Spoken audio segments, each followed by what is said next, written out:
इस कहानी को आप पूरा सुने फिर आपको मालूम पड़ेगा। ब्रह्मा, विष्णु और शिव का जन्म एक रहस्य है। तीनों के जन्म की कथाएं वेद और पुराणों में अलग अलग हैं।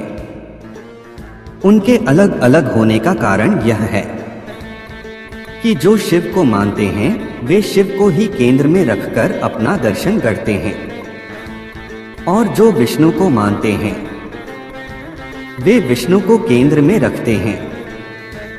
लेकिन सभी पुराण इस बात पर तो सहमत हैं कि शिव ने ब्रह्मा के पुत्र दक्ष की पुत्री सती और विष्णु ने ब्रह्मा के पुत्र भृगु की पुत्री लक्ष्मी से विवाह किया था। ऐसे में सभी तरह की अलंकारिक और श्रृंगारिक कथाओं के रहस्य को समझना जरूरी है। में भगवान शिव और विष्णु के जन्म के विषय में कई कथाएं प्रचलित हैं। शिव पुराण के अनुसार भगवान शिव को स्वयंभू माना गया है, जबकि विष्णु पुराण के अनुसार भगवान विष्णु स्वयंभू हैं।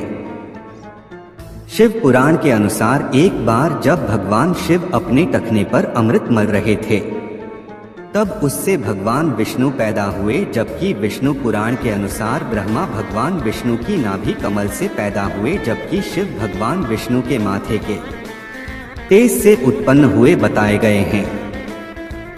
विष्णु पुराण के अनुसार माथे के तेज से उत्पन्न होने के कारण ही शिव हमेशा योग मुद्रा में रहते हैं। शिव के जन्म की कहानी हर कोई जानना चाहता है। श्रीमद् भागवत के अनुसार एक बार जब भगवान विष्णु और ब्रह्मा अहंकार से अभिभूत हो स्वयं को श्रेष्ठ बताते हुए लड़ रहे थे, तब एक जलते हुए खंभे जिसका कोई भी ओर छोर ब्रह्मा या विष्णु नहीं समझ पाए से भगवान शिव प्रकट हुए। यदि किसी का बचपन है तो निश्चित ही जन्म भी होगा और अंत भी। विष्णु पुराण में शिव के बाल रूप का वर्णन मिलता है। इसके अनुसार ब्रह्मा को एक बच्चे की जरूरत थी। उन्होंने इसके लिए तपस्या की। तब अचानक उनकी गोद में रोते हुए बालक शिव प्रकट हुए। ब्रह्मा ने बच्चे से रोने का कारण पूछा तो उसने बड़ी मासूमियत से जवाब दिया कि उसका नाम ब्रह्मा नहीं है, इसलिए वह रो रहा है। तब ब्रह्मा ने शिव का नाम रुद्र रखा, जिसका अर्थ होता है रोने वाला। शिव तब भी चुप नहीं हुए, इसलिए ब्रह्मा ने उन्हें दूसरा नाम दिया, पर शिव को वह नाम पसंद नहीं आया और वे फिर भी चुप नहीं हुए। इस तरह शिव को चुप कराने के लिए ब्रह्मा ने 8 नाम दिए और शिव 8 नामों रुद्र, शर्व, भाव, उग्र, भीम, पशुपति, ईशान और महादेव से जाने गए। शिव पुराण के अनुसार ये नाम पृथ्वी पर लिखे गए थे। शिव के इस प्रकार ब्रह्मा पुत्र के रूप में जन्म लेने के पीछे भी विष्णु पुराण की एक पौराणिक कथा है। इसके अनुसार जब धरती, आकाश, पाताल समेत पूरा ब्रह्मांड जलमग्न था, तब ब्रह्मा, विष्णु और महेश, शिव के सिवा कोई भी देव या प्राणी नहीं था।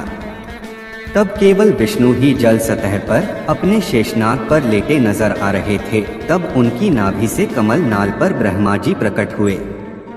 ब्रह्मा विष्णु जब सृष्टि के संबंध में बातें कर रहे थे तो शिवजी प्रकट हुए। ब्रह्मा ने उन्हें पहचानने से इनकार कर दिया। तब शिव के रूठ जाने के भय से भगवान विष्णु ने दिव्य दृष्टि प्रदान कर ब्रह्मा को शिव की याद दिलाई। ब्रह्मा को अपनी गलती का एहसास हुआ और शिव से क्षमा मांगते हुए उन्होंने उनसे अपने पुत्र रूप में पैदा होने का आशीर्वाद मांगा। शिव ने ब्रह्मा की प्रार्थना स्वीकार करते हुए उन्हें यह आशीर्वाद प्रदान किया। कालांतर में विष्णु के कान के मैल से पैदा हुए मधुकैटभ राक्षसों के वध के बाद जब ब्रह्मा ने सृष्टि की रचना शुरू की तो उन्हें एक बच्चे की जरूरत पड़ी और तब उन्हें भगवान शिव का आशीर्वाद ध्यान आया।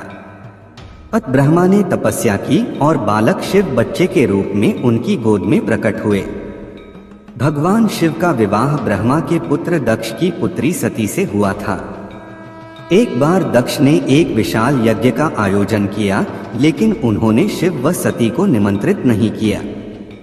भगवान शिव के मना करने के बाद भी सती इस यज्ञ में आईं और जब उन्होंने यज्ञ में अपने पति शिव का अपमान होते देखा तो यज्ञ वेदी में कूदकर उन्होंने अपनी देह का त्याग कर दिया।